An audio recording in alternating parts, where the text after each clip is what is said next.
So open the meeting. I think we have to do roll call, right? Since we're on. Correct. The, Yeah. President Guidry.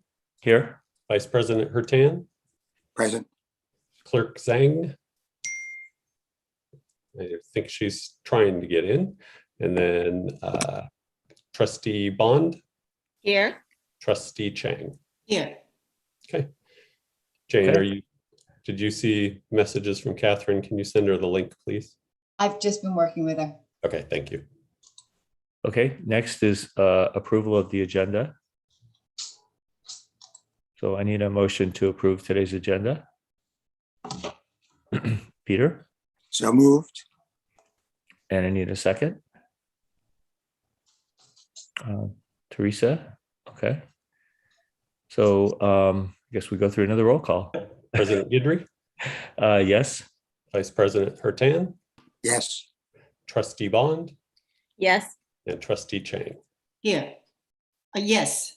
Okay. It's early in the morning. I know. We don't have any coffee in my house, so I'm a little slow as well. Okay. First up on the agenda is public comment on the item on our agenda, Resolution 21-03B. So Jane or I have Kristen just or promoted Ben or whoever is- Okay. Amy Openhour. Okay. Amy, you're on. You should be. Yeah, she is. Good morning, everybody. Morning. Hi, I just wanted to make a public comment about this 8 a.m. board meeting as far as inconvenient time for teachers or public to attend. And two, you've already made a decision on this board item at the board meeting on 11/16. So this motion was not passed 3-2. And so we continue to support that school board members show up in person at your monthly or bi-monthly school board meetings. If we have to be in person and students have to be in person, it's only right that you have to be in person 1 or 2 times a month at a school board meeting. So as the association is recommending that this get voted down again for the second time, that all board members should be in person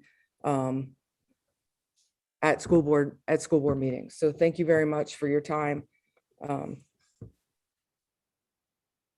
Okay. Thank you very much, Amy, for Sure. coming on.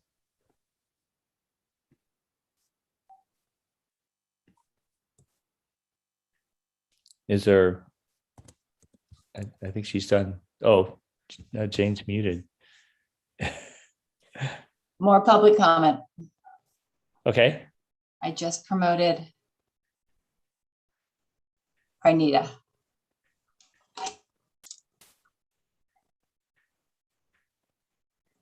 Hi, good morning. Can you hear me? Yes, I can. Okay, great. Thank you.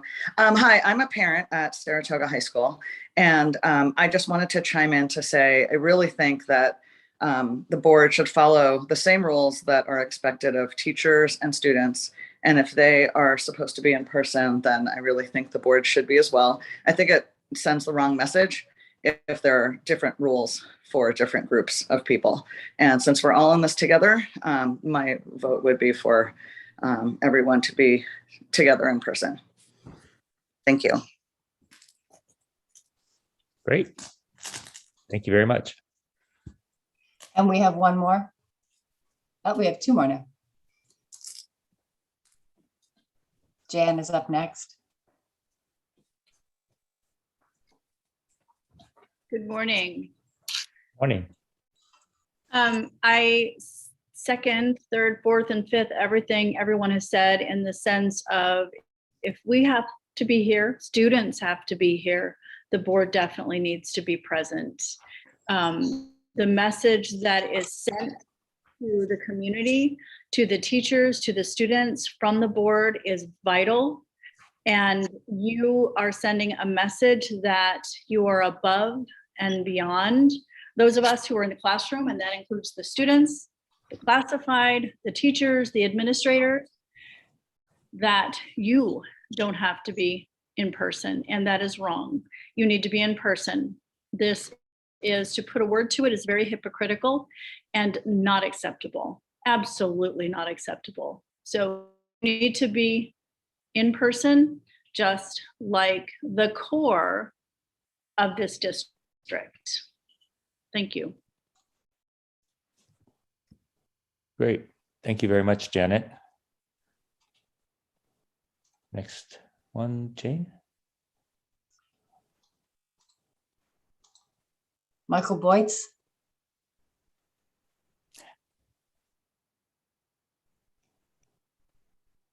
Michael, can you hear us?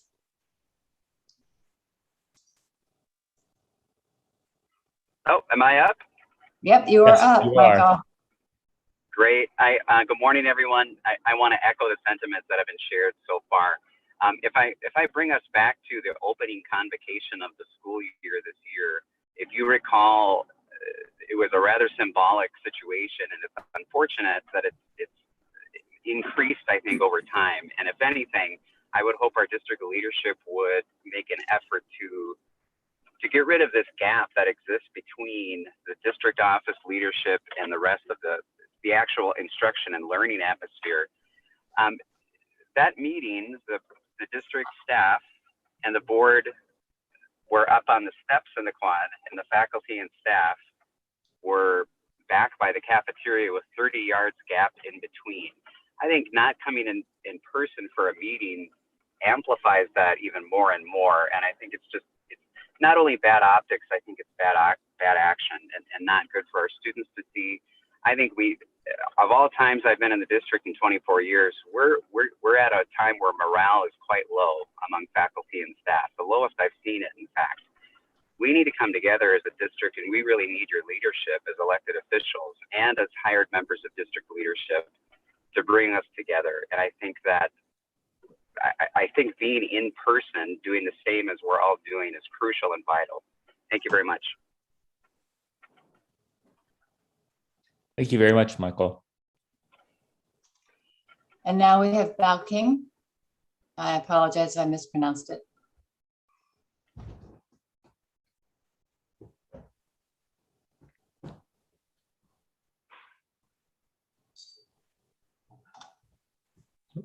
Amy's still on. Hello, sorry, I don't know why it just blanked out for a few seconds. Good morning. Good morning. Good morning. I have my name's Bao Qing and I'm a Saratoga High parent. I have the opportunity to attend 2 board meetings in person recently, and I really appreciate the opportunity to be able to be in the same room with you all and making a connection. And I think this opportunity is really special. And I understand during the pandemic, it's nice to be able to do work remotely. But as we are sending our kids to school every day and the teachers are teaching every day in person, I think the board should be a good representative of the community and also continue to meet in person, like once or twice a month. Thank you. And we have no additional public comment. Thank you very much, Bao-Ching. Okay, so we're done with public comment. Yes, we Okay. are. All right, so then we can move on to the discussion of the item itself. I'm sorry, Peter is asking to comment. Can I make the comment first? Because I have to be leaving in about 5 minutes. And I raised my hand earlier. Okay. So thank you, Peter, if you don't mind, because I do need to get going. I think the flight leaves at 10. We have to be here 90 minutes earlier. But No, I only raised my hand because I lost connectivity. oh, okay. So I just want to say real quick, I want to reaffirm my position, which I took at our last board meeting, that we need to meet in person. And I understand there's situations that the board member cannot make it. I think, the board can always join as either posting, I think provide the location of the address to Jen for the posting of the agenda, and then, you know, posting the agenda outside the location where you are staying at. And that's by the Brown Act. I think this particular law is for special situation. And I have always been saying that the board have to be, if we ask the teacher and students to come back to the schools, the board have to meet in person. So later on, if we are going to take a vote, I hope somebody will remember my position if I cannot get on, you know, like when I'm in a car or at the airport. So thank you so much. Okay. Okay, Peter, you wanted to speak? Yes, thank you. Actually, I raised my hand not to speak, but to be raised as a panelist, but I may as well speak as well. So Okay. this Oh, what am I doing? If anybody wants to see somebody who is raising this issue, it is me. And I'm happy to meet one-on-one with anybody, any teacher, any parent, if the discussion today is unsatisfactory. I view it very essential that we all be in person. That is not being questioned. And our local protocol will be wherever possible, you meet in person. Nobody is trying to change that. Nobody's suggesting that we operate differently. This is a matter of personal safety. And I don't think you understand or appreciate that, how I feel about it. My physician, I was in Boston for 4 months and I had a medical condition. I went to a physician. He treated me. It was a year ago. He's retiring. I'm going back. I have to be in Boston while the next board meeting takes place. I want the opportunity, under the Brown Act, I can be remote, but I have to post my daughter's home address because a board meeting, which starts at 6 or 6:30, is 9:30, goes until past midnight. I can't go to a Starbucks. I can go to a police station if they'll let me in. I have to post the address. And if it's my daughter's home, I am subject to threats. Teachers are not subject to threats. With the public who feels that we're not doing what they want, coming to their door, as our mayor was boycotted, was pounded on the door, was given all kinds of hate speech. And the position that the town council of Los Gatos took is we're going to be remote for our personal safety. I am asking for this to be done for my daughter's personal safety, because during the time of social media, the right-wing hate groups pass addresses around and they want to come to your home or your loved one's home and scare the crap out of them. You're asking me to give up the right under the Brown Act to meet remotely to keep my personal safety in place. I'm asking for this only for my personal safety and personal safety of my daughter. Every other opportunity, I will be in person. Everybody else will be in person. It's under particular circumstances during this crazy time where right-wing extremists think they have the right to harass you, to threaten you. You give me that opportunity, you don't have to live with that as a teacher or a parent. I do. The second instance is where you're ill. A teacher can ask for a substitute, can provide a lesson plan, and you can have a surrogate keep your role in society intact. A board member cannot. We cannot have a substitute. We cannot have a proxy. We have to be in person or on remote Zoom. We're asking for that opportunity, which does not apply to teachers. Thank you. So Okay. Just as a point of order, we're beginning discussion on this before we even have a motion and a second. So I would suggest that we have a motion and a second, and then if there's further discussion to be had, that take place at that time. We had a motion and second already. No, we haven't. So Peter, you want to make the motion? I thought So Peter. I'll make a motion. I'll That- second the motion. Okay. Oh, okay. Yeah, we haven't gone through that process, Cynthia. Okay, that was the agenda approval. It's too early in the morning. I'm sorry. Right. Yeah, no problem. Okay. Okay, Mike. So we're back to discussion. Teresa? I would like to speak directly to the teachers. I support you, but I can't support you or my constituents if I can't vote. I cannot vote if I wake up in the morning like I did on October 22nd with a severe sore throat. I believe in COVID. I understand the severity that it can be, and I could not pass screener 19. So I'm not supposed to be on campus because I shouldn't be bringing something in that could possibly get other people sick. I do have kids at home, so I am in it. I went on the Fresno band trip with over 100 kids overnight. So I want to be in person, but I also want to have my vote. And I don't have my vote if I call in sick on the day of a meeting because I cannot attend a meeting.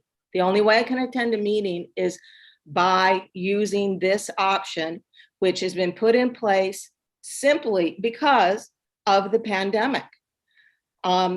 Otherwise, I do have a process of which if I have a planned trip, a business trip, I give that information to the district. I tell them where I will be, when I will be, what my hotel is, the room of my hotel. I put a sign on the door of my hotel room. I open my hotel door room so that if there is public where I'm at, they can walk in and attend the meeting with me. But I have to do that 99 hours before the meeting. We send out our agenda with that information on it Friday for a meeting on Tuesday.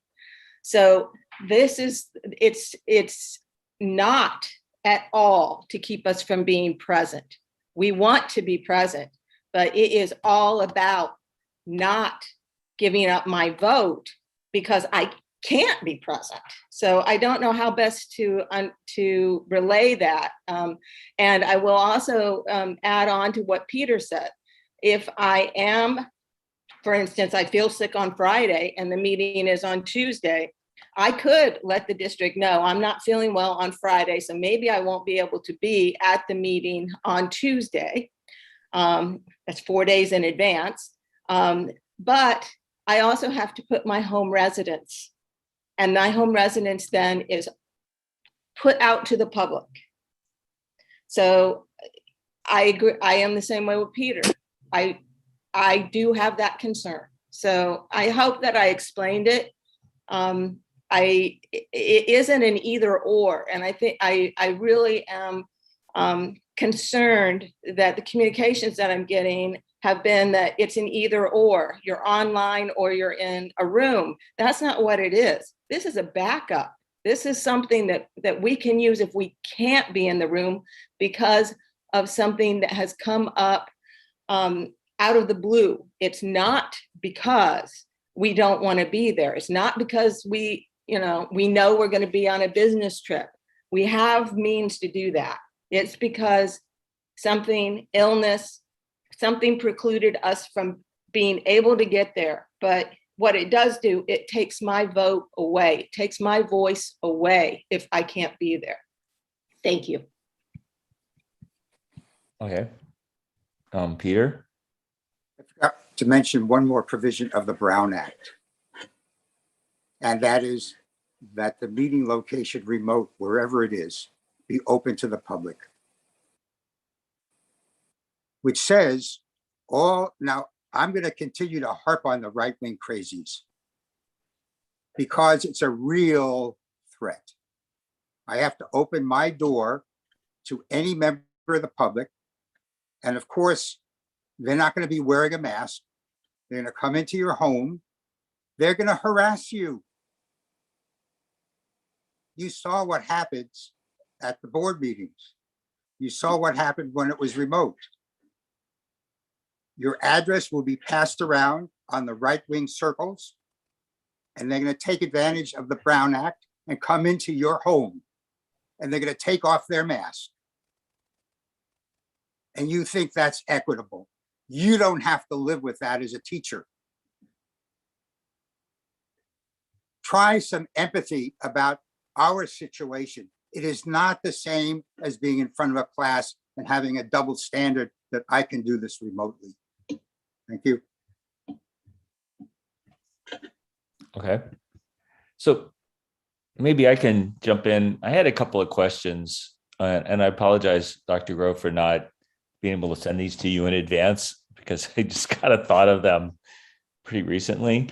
So I'd like to understand, if possible, a few concepts, assuming if this were to not pass, right? So the first thing I want to understand is, it seems to me that since we provide remote commenting for the public, if a board member were to not be able to meet, say the Brown Act requirements to be at the meeting, would they still be allowed to come on and comment virtually as a member of the public, since they are a member of the public?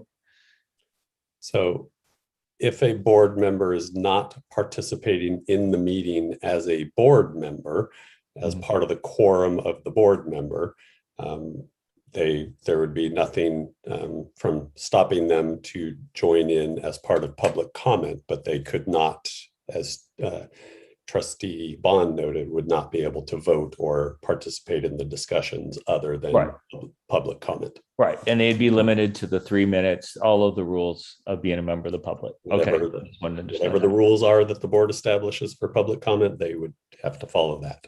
Okay. And then along the same lines, would they be allowed to send an email to the entire board, or would that be maybe excessive on their opinions on a particular topic before the meeting where that topic was discussed? I don't think there's anything that would prevent a board in the Brown Act that would prevent a board member from sending comments. That one feels a little more borderline. If the board member is weighing in, particularly to other board members ahead of a meeting on a topic and expressing the way that they believe they should vote or something, I think that's getting pretty close to the line of Brown Act, or even passing it. We would need to get some advice on that, but that one seems a little more dubious to me. Yeah. Okay. Before I get to my next question, Peter, you wanted to comment on that? There's one more procedural issue, which without AB 361 becomes problematic. You can't do this under the Brown Act. You can't have remote meeting unless the majority of the board members are in the district. So if you're all in San Diego, if a majority of our board is in San Diego, which I will not be, I will be here. Then we don't have a quorum to have a board meeting. So if at the beginning of the week we have a Measure E special board meeting, a quorum won't be present under the Brown Act.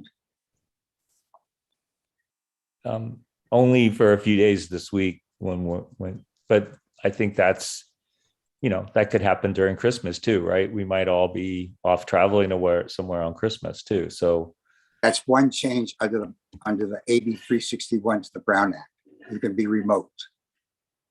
Okay. So, by the way, AB 361 is a halfway step while the legislature is working on changes to the Brown Act. And I happen to know one of the members of the commission that's revising the Brown Act. And what they want to do is make sure that the most likely change that the public will be able to attend remotely to all meetings. And second, that a lot of the provisions that you see under AB 361 will become part of the law independent of an emergency situation, because it's bringing to the modern world the capability of, or the reality of having tools like Zoom. So it is a special occasion. The norm will be in person, etc. I don't want to repeat myself. Thank you. Okay. Okay, Teresa, I'll let you jump in before. I just like to comment. I do realize this adds more work on our tech team. And I do not want that to happen, but I also, just my final comment is my vote is what is the most important thing here. And unfortunately, we don't have a setup right now unless we use this law that ensures that I can vote if I can't be there. So I just feel we have too many important things on the agenda coming up that we need to be working on for me to say that this is important. This is important. It's important that all 5 of us be able to be present when we need to be. Thank you. Okay, I have another question, maybe, and then Peter can jump in again. I wanted to use an example. So right now, and I've done it for board meetings in other organizations where I didn't have Wi-Fi at home. I was at the local library, or I could have been at the high school parking lot. It could be after hours, so the buildings themselves could be completely closed and shut, but I have access to the Wi-Fi. So if I were to post that location as where I'm at, and I'm sitting in my car, then do I have to let somebody sit in my car with me? Could I have them just be in the car next to me and say, here's the location, I'm here, you're there, and then someone on the other side? Is it a question of access to the meeting, or is it a question that you have to physically be able to punch the trustee in the face? What is the rule in terms of how far you need to go in terms of providing access to somebody for being able to attend the meeting at the same location as you? So I believe it has to be an actual address. So your car probably would work unless you posted. No, when I'm posting that I am at the Saratoga Library and I can put an address, and that's where I'm at. Now, Right. the building itself happens to be closed. Does it have to be inside a building? So I don't know whether it has to be inside of a building. I do know that the public has to be able to participate in the meeting from that location, just as if they were at, where the rest of the board was meeting. So if you were at Saratoga Library, the public would have to be able to attend. They would have to be able to hear. And, if it's audio, they would need to be able to hear the audio of all of the board members and the public comments that were made at the main location. And the public would need to have the capability to make comment from the remote location. So, if you were sitting there with your computer, you would either, if somebody wanted you would need to have your volume up so that people could hear and or see the interactions of all of the other board members, regardless of where they are. And they would need to be able to make public comment either through using your computer, your phone, or another computer or phone that is set up to allow both passive participation through watching and listening and active participation through public comment. Okay. So they could, if I had the window down and they were parked next to me with the window down, or they were standing there, they could participate. Right. Because I've done that. To be honest with you, I did that too. I had one of my fellow board members at that time, her Wi-Fi wasn't working. And so we jointly used my computer. Is there a limit to do I have to accommodate, like, if 50 people show up, you have to, so that seems a little unreasonable, right? Because even in my house, if 100 people showed up at my house, I would have a hard time accommodating all of them with the rules that you've just set. Well, I mean, in one of our meetings, if it was fully in person, normal under the Brown Act, the room in which we hold the meeting has a capacity that we can't exceed. So if we were holding a meeting in a classroom at one of our campuses, or in the the garage at the district office, and we had a capacity of say 75, and we had 150 who showed up, we would not be able to let everyone into that meeting. So in that case, why would I have to do it in my home? That I think the same rules would apply. You would have to establish some sort of capacity, and there limit that, the number of people based upon that capacity. Okay. All right. Peter's dying to speak, so let me let him jump in now. Well, the example is the Los Gatos Town Council. When you are remote, you're permitting the public to be remote. So if they don't meet the requirements of being in person, such as masking, where it's in a facility that requires masking, which is limited right now, I think, essentially to a school campus, or where students are present, the public can be offered that option of attending on Zoom. It doesn't have to be in person. Under AB 361, under the Brown Act, that's a little different. So AB 361 provides all of those things, recognizing the use of technology provides an alternative that is not available under the Brown Act. Okay, I'm still confused. So in terms of the examples that I was just walking through, what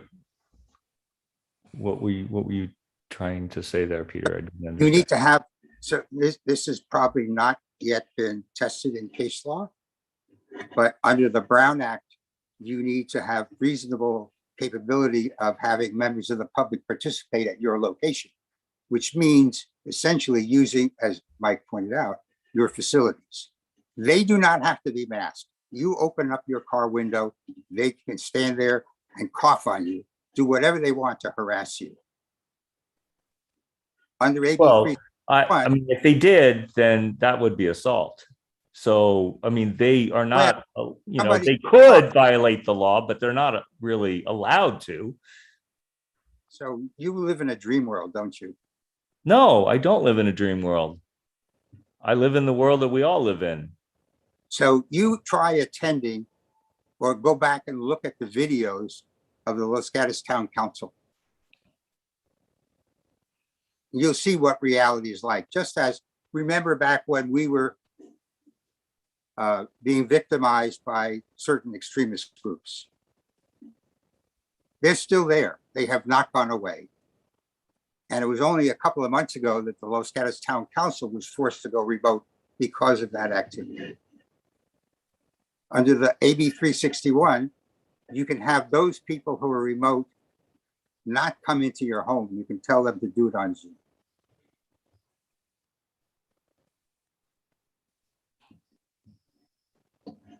Okay.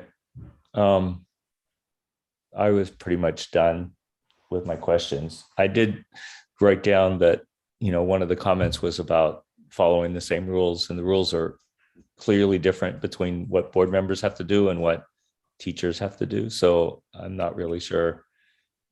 I think it's just a question of how do we want to define those rules. So I'd like to hear from Catherine. She's been surprisingly quiet right now.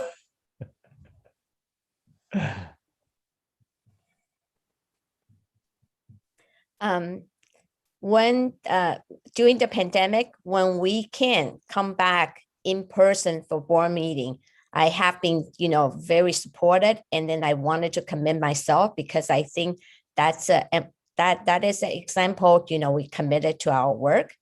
And prior to this pandemic, when board members have personal things or business trip, we can post those information. And I have done that in the past, and it doesn't lose my vote to attend the meeting virtually at that time. Although at that time, it's a little bit challenging technically, but it can still be done. And right now, when we listen to all the talking point from everyone and the board member, I think it is regarding this, at this moment, we have been experienced some of the very difficult group, outside of our even school district, try to impose their comment or yield comments or something to the board. And then so it does bring a concern, to if in case we need somehow some way, either personal issue or the business issue, we need to do it remotely. Some member need to do the remotely, and that does causing some safety issue. So I'm really torn about this because I always believe, and I think this board always believe, to do the best of our job, to be attending the meeting in person. So I like to hear, what other my other people's comment on that. Okay. Okay. Any other comments or discussion points? Peter? So I'm prepared to make a second motion if and when this one passes, which is our local protocol to require where people are present and healthy to attend in person. This is not meant to be an excuse to hold these board meetings remotely, just the opposite. If you recall, I was the sole board member back in April who wanted the meetings to resume in person.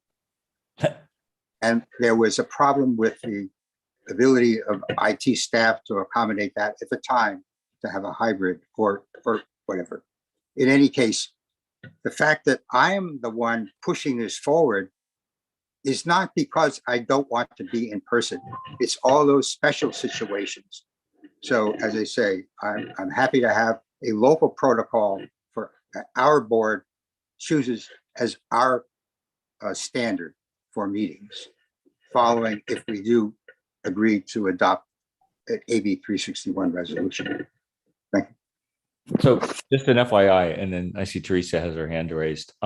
I actually spoke with both Jane and Mike before this meeting about what we could do in that respect.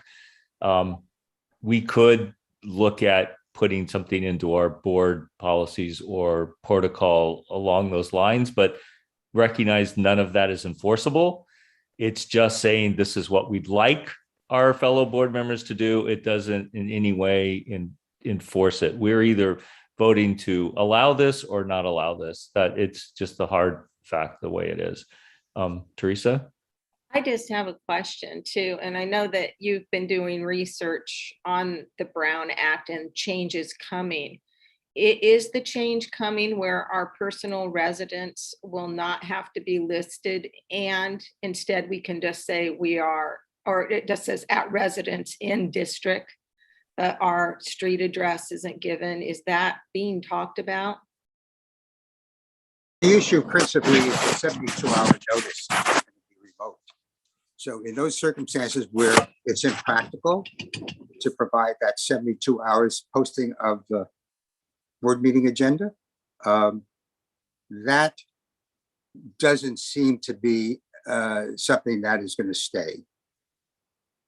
So that's what kills your ability under the Brown Act to participate when you're sick.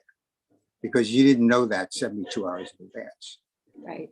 Or if you're traveling, you don't know what room you're going to be in if you're going to be in a hotel until you get there.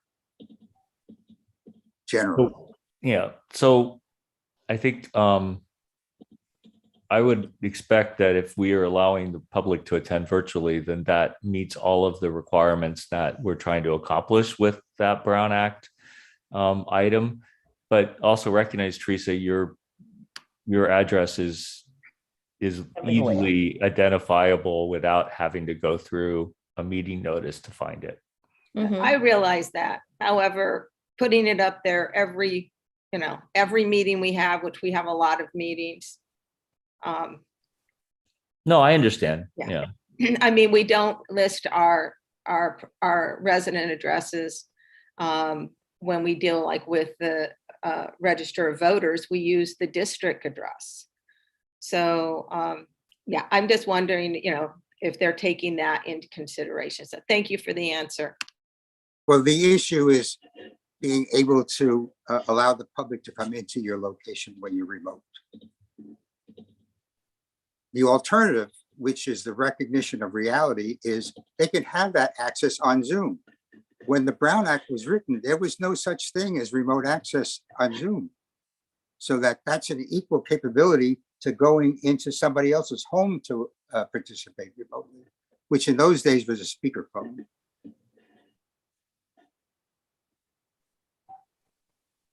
Okay. Any more So- discussion? Town council doesn't need AB 361 to have remote meetings because they're all here in their local district. But they have to invite the public into their homes. And as I say, 2 months ago, you take a look at the video of that board meeting in person, of that Los Gatos Town Council meeting in person, 2 months ago. You now want the mayor to invite the public into her home.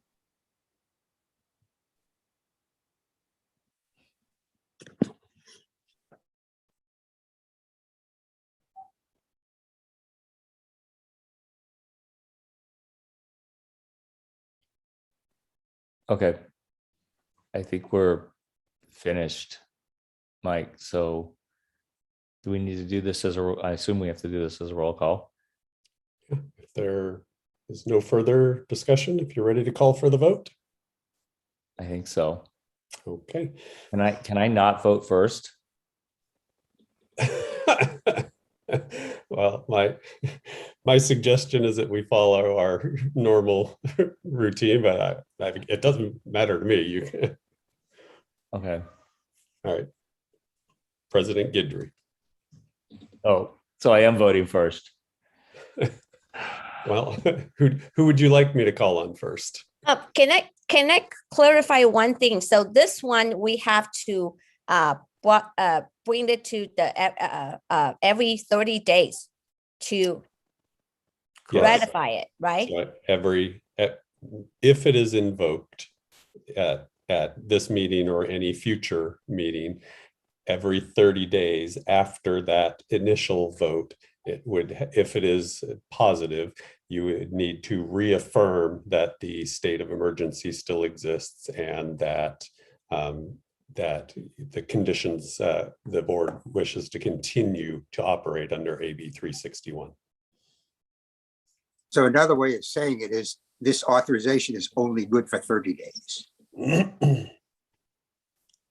So we're going to need to have another special board meeting on the 1st of January to reaffirm this if we vote for it. It could be at any, typically you would just put it on a regular meeting agenda. So, you could put it on the December meeting agenda, which then would allow you to get kind of on a regular meeting schedule so that we're not having to schedule special meetings to do this. And this is only allowed until the state of emergency is over in March, correct? No. I thought this was only invoked because of that, to give us this additional backup. Yeah, so if there is no longer a statewide, state or local state of emergency declaration, then you can't invoke AB 361.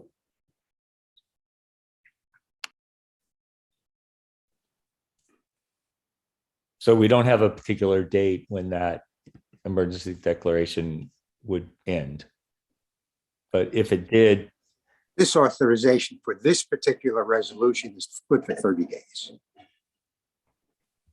And even if they end if the state level state of emergency order that the governor has put out, if he revokes that at any time within the 30 days, then AB 361 no longer has the legal basis to exist.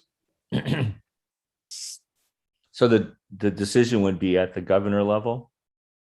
Well, it could also be a county declared state of emergency as well. So let me clarify. So if we voted today, so that's only lasts until January 1st. So if before that, if we don't have any meeting and then we did not take any action, then this AB 3621 just automatically, gone. It expires, correct. Okay.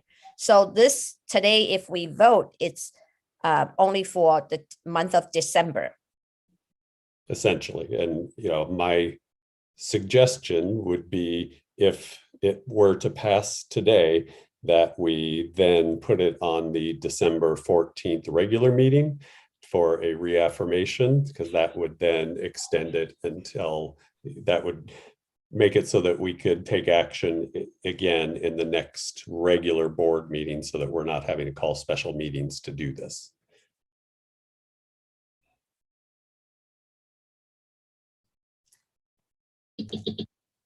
Okay. So right now, we're under emergency because the county has put us under an emergency right now. Now, there is an existing state of emergency order from our statewide from our governor. Okay. All right. And if he were to reverse that, then this would end. It would end as soon as he reversed it, because AB 361 is only valid if there is a declared state of emergency. What if he reversed it, but Sarah Cody said that we're still under the state of emergency in our county? Would that still? That would fulfill the requirements of AB 361. Okay, so it would need to be both the governor and the county public health officer, who would both have to remove any states of emergency in order for this to be invalid. Correct. As long as there's a state of emergency in the jurisdiction, and there are two ways that can occur, at the county level or the state level. It's an either or. Yeah, that's what I just said. Okay. Just another way of expressing it.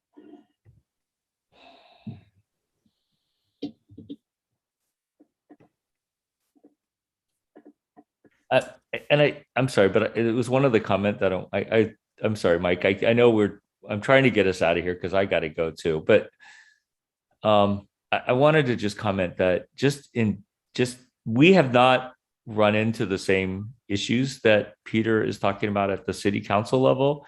I'm sympathetic towards that. I've seen, we had some interesting discussions where we've seen problems that have happened that with other school boards in our community.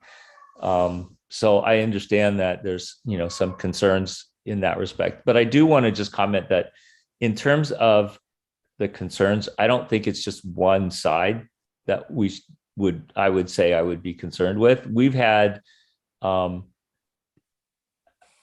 least at the email level, we've had some pretty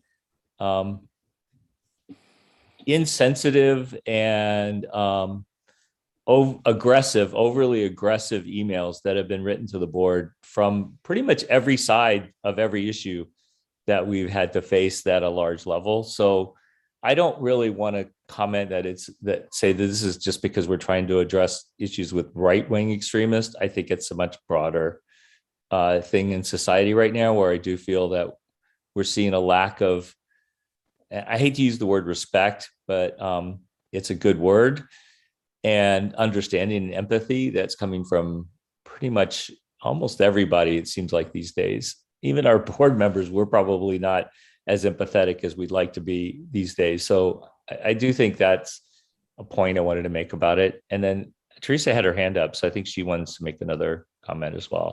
I'd just like to add that Dr. Dewan also is starting and trying to change the protocol in that you stay home when you're sick. We want to encourage people to do that.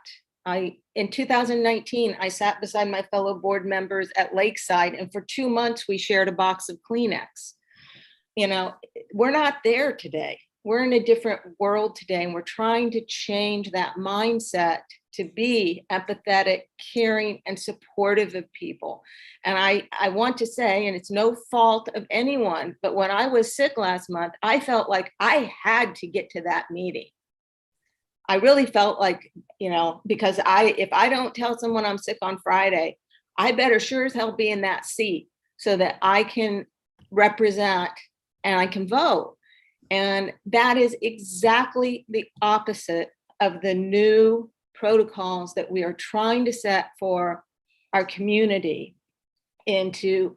Don't bring something in, don't, you know, possibly make others sick. So, you know, that's my last comment, but my vote is very important to me, and the health of everyone is very important to me. There was another way of doing this, I'd be happy to entertain that. But this is the only mechanism we have, and it's been put there as a backup. That is what it's been put there if you can't be there in person, to be able to use as a backup. Thank you.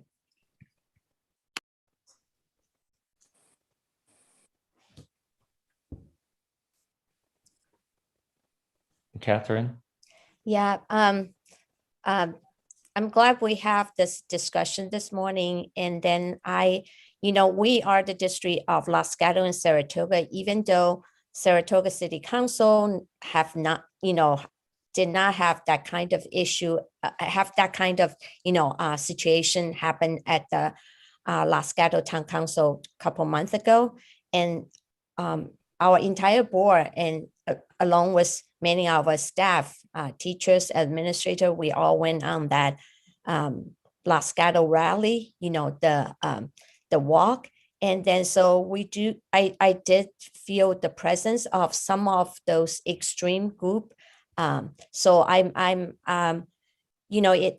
have not changed my position about, I think I'm also probably the first one also saying that, we need to, as soon as we can, do the in-person meeting, because that's how we work together.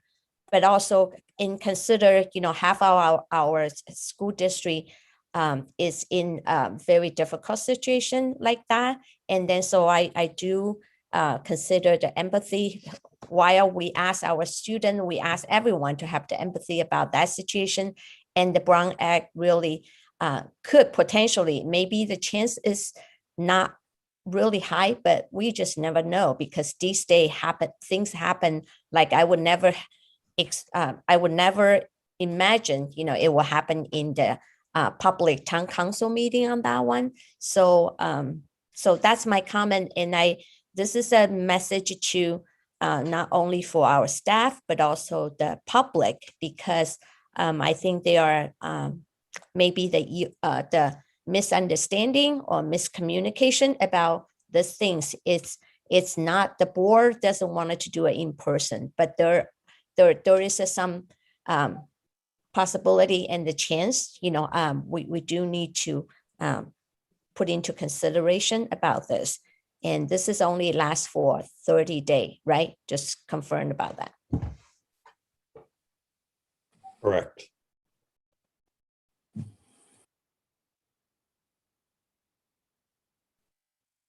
Okay, I guess we're back to voting. Okay, I think you were at me. Yes.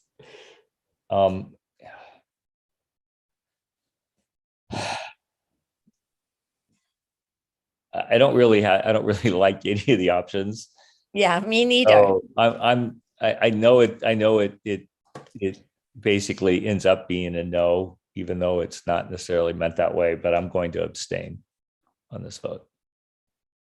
I'm not really comfortable voting either way at this point. Okay. So President Guidry abstains, Vice President Hurtan, Yes. Clerk Zhang, Abstain. Sorry.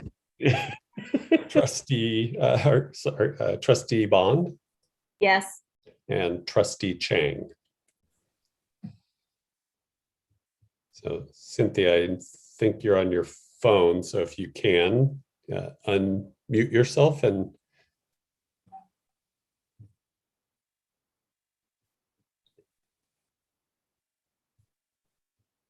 okay. So unless there are 3 yeses, the measure fails. Right, and it doesn't appear that Trustee Chang is able to register a vote at this time. So that is correct. You would need a majority to vote yes on it, and we have 2 positive votes, 2 abstentions, and Oh, we just lost Cynthia too. What? Oh, she's back. She's- Okay. yeah. She's kind of coming in and out. Yeah, she's here.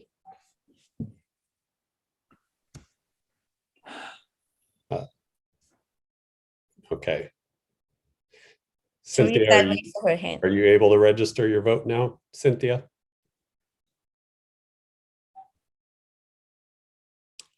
She's still muted, so. Hello, can you hear me now? Oh, yes, we Ah, can there you hear are. you now. I'm at the security, okay? So I, with due respect to Peter and Teresa's position, my vote is no. That's the position I would like to take. Okay, thank you. Okay, so we have, Mike, I have a question, yes, if it's okay. To ensure that I have the right to vote to support my constituents, is there anything that precludes me from having my home address and everything on every single board agenda on Friday so that I will have the ability to participate on Tuesday? yes, we certainly could do that. And then I believe if you choose to participate in person, you know, when it comes to Tuesday, I believe we can I'll need to, we'll have Jane. People aren't ready, so I'm here to throw those reminders. You're in line to Cynthia, can you in. mute yourself? You want to get checked in. Or Jane, can you mute Cynthia? Teresa, so as long as you post the Can you agenda, hear me now? Can you hear me now? post your Yeah, we, agenda 2 hours. can you mute yourself, Cynthia? My position is still no. Correct. Yes. We're not revoting. Okay, perfect. So I believe we'll need to get clarification, but so when you post the agenda, say on Friday, and say Trustee Bond will participate remotely from this location, whatever the location is. And then if on Tuesday you change where you want to participate, whether that be in person, I believe we can just update the agenda, but we'll need to do a little bit of checking on that. Okay, so what that would do, that would ensure that I can participate, that any of the board members could participate, but it puts a burden on the tech group to have it prepared, right? Correct. So the other way, if you do the AB 361, they know in advance and are already set up. So they would have to do it anyway if I did that to ensure that I have my right to vote. Yeah. No good choices. Yeah, you're correct. Peter? I'm not, why am I calling on you? So as you know, when you are remote, you must allow the public to enter your home. But they don't have to enter your home. They have to have access to the board meeting. if you set up something in your patio, then they can be in your patio. If you set up a spot in your living room and you close off the rest of your house, that's the only part that they can access. So it's not like you're going to have people wandering around checking out your medicine cabinet and laying in your bed and all of this kind of stuff. That's not what the rules are. But it is having strangers on your property. On your property, yes. So you have to allow that. So Yeah. that would be the stickler on that. If It the means location having you strangers post, on your property, yes. if the location that you post is your home, yes, again, you can remote in from anywhere as long as we can post an address. Correct.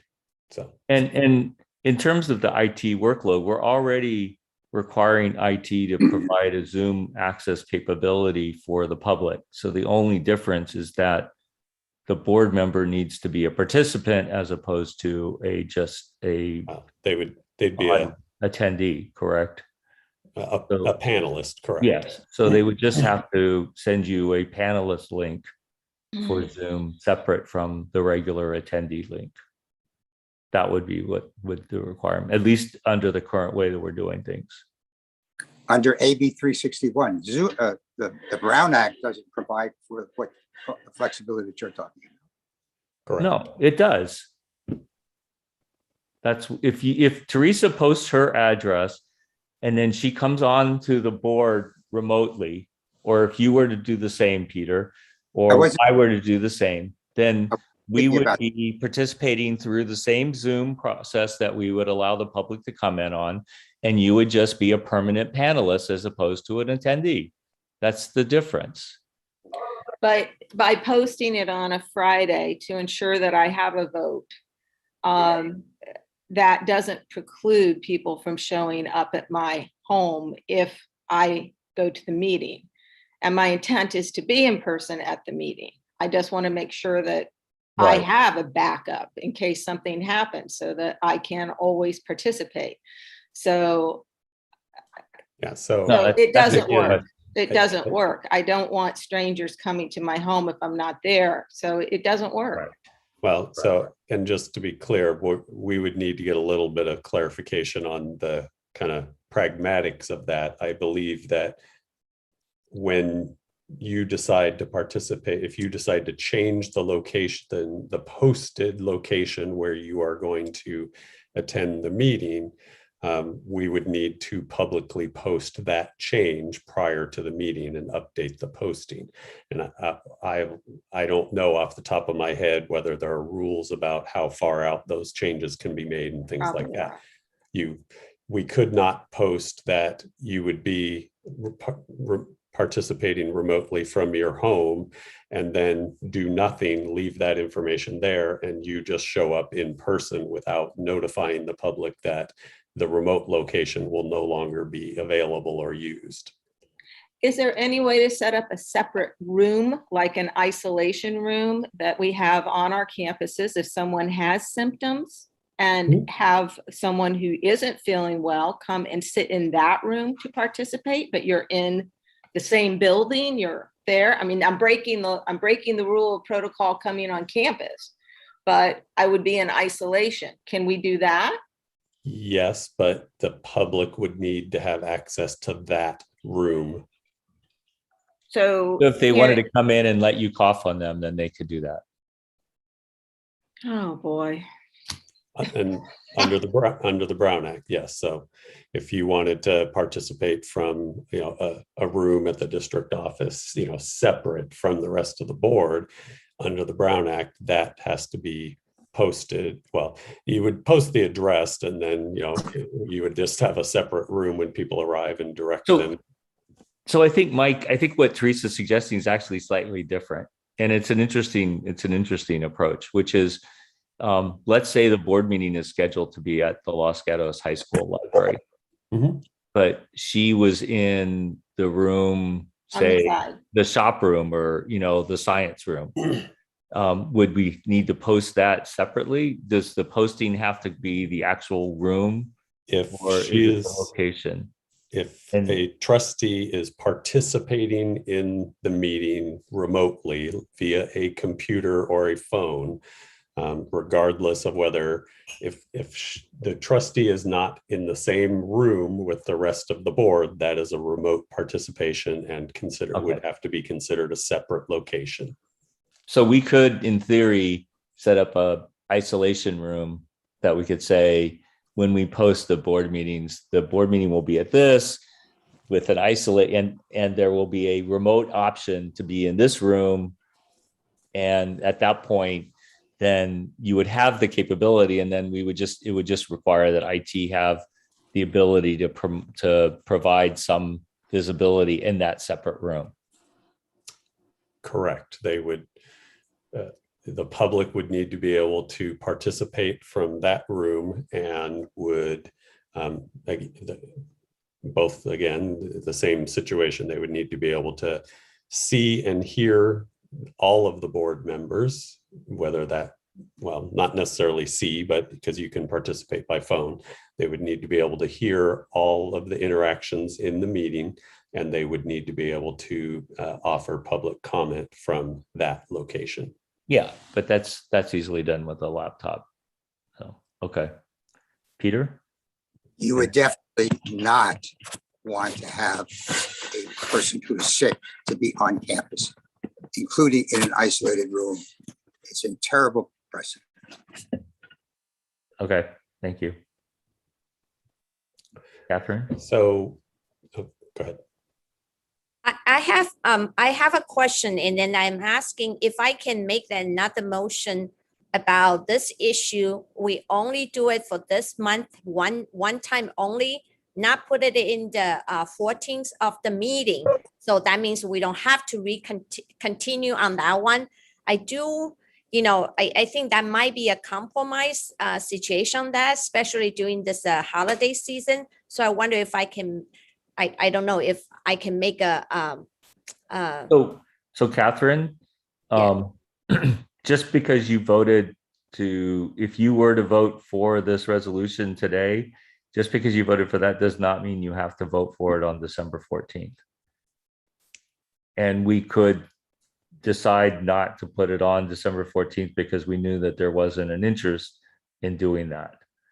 And So then it would just expire. Correct. Yeah. No, does that change your position on this? I'm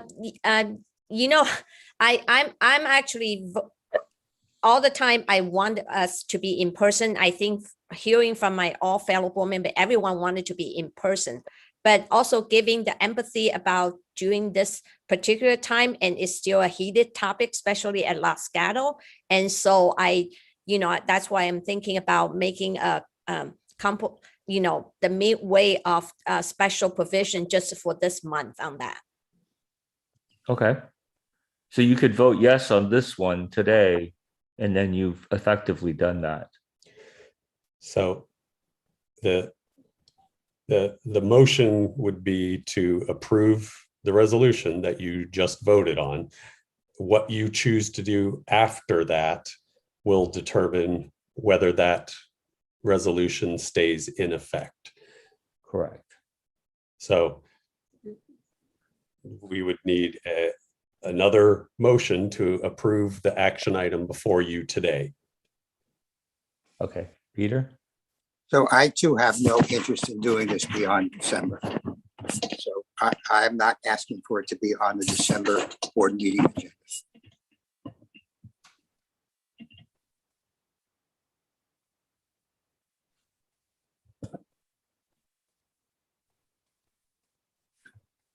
So at this point, Mike, if I understand this, if Catherine wanted to change her vote, it would require making a new motion, not changing a vote on what has already been voted on.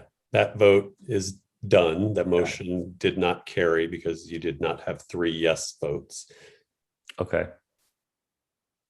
Did you want to make another motion to approve it again, Catherine?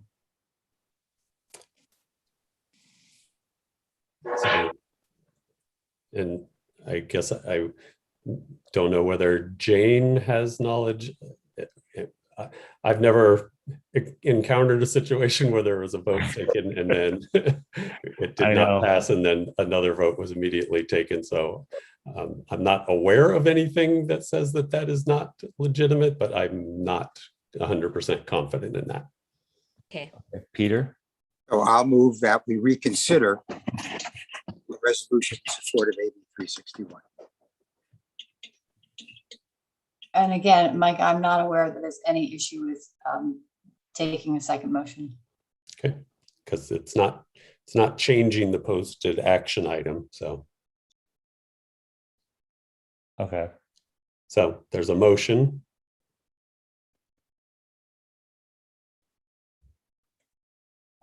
Teresa, sorry. Are I you can seconding? second. Okay. Can you repeat the motion again? I just wonder if the motion has been turned down, can we start another identical motion? Is that We were correct? we were just discussing that. I'm not aware of anything that would prevent us from doing that, but I can't say that with 100% confidence, nor can Jane. So when we make this motion, can we make it different from that? Because I do not want this to be brought up again and then, have a special meeting like this. So that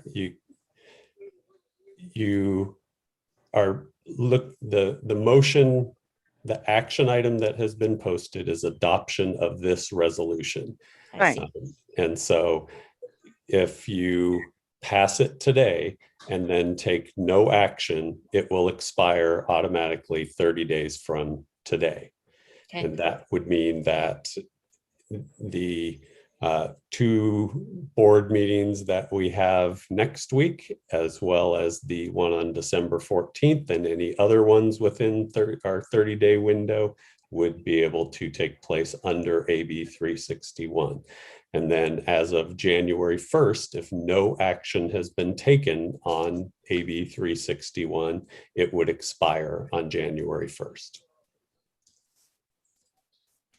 And could be added back into a January regular board meeting if, God help us, the variant became a problem, the new variant or something. So it can be added back in the future if need be.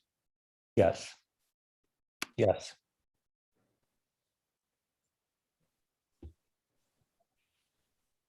So we have a motion and a second.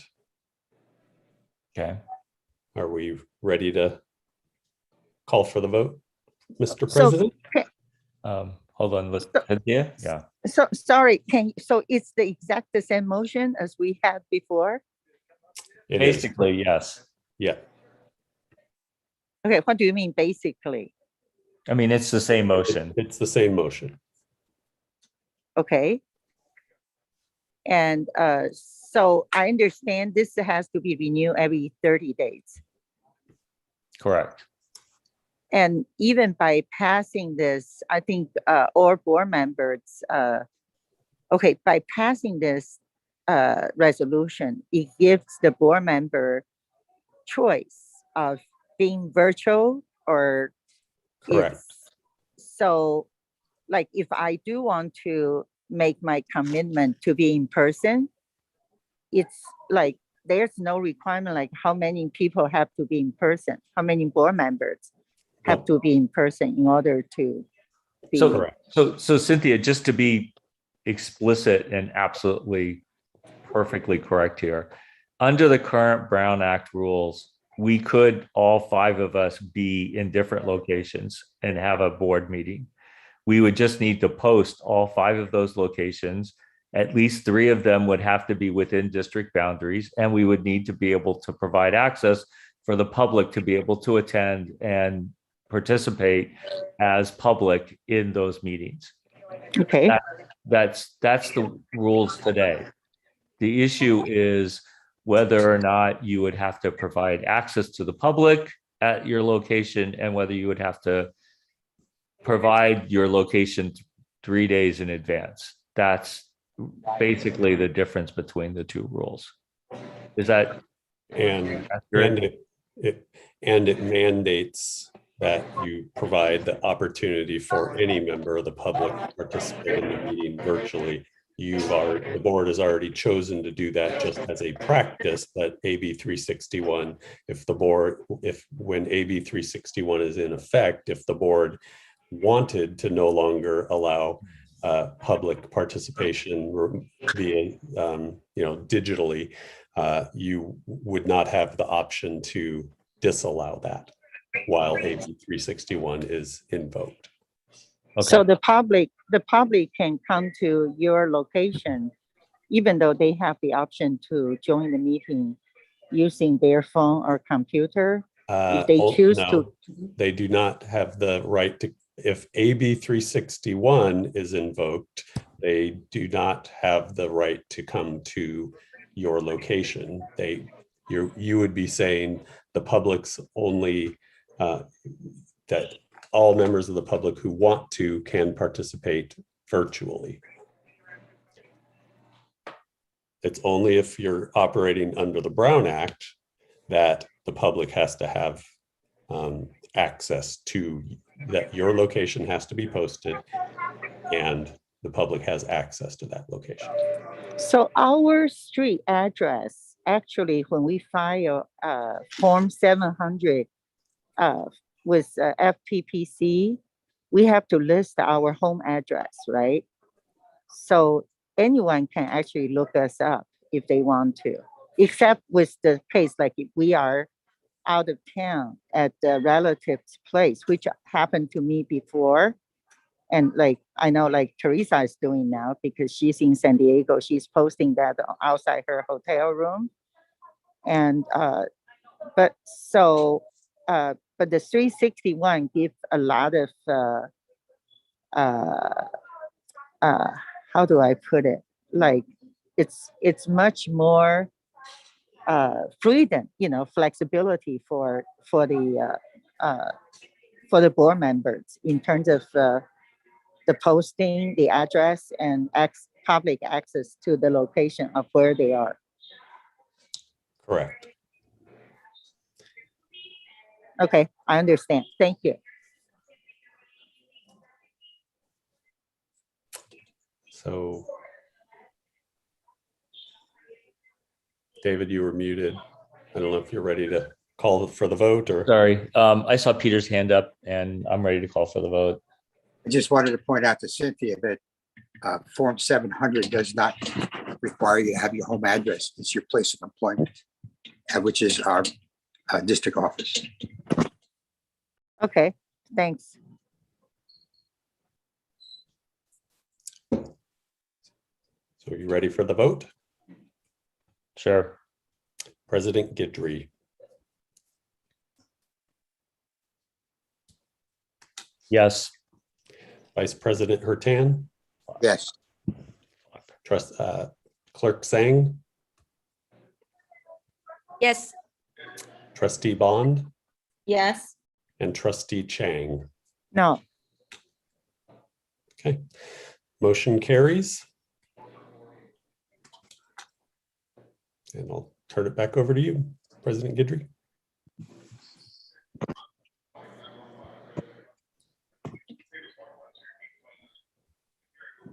You're muted. Okay, so sorry. So that's it for the vote. So we're done. So next step is agenda. Unless any objects, I'm out of here. So thank you guys very much. Goodbye. We'll see some of you in San Diego. Yep. Thank you. Bye.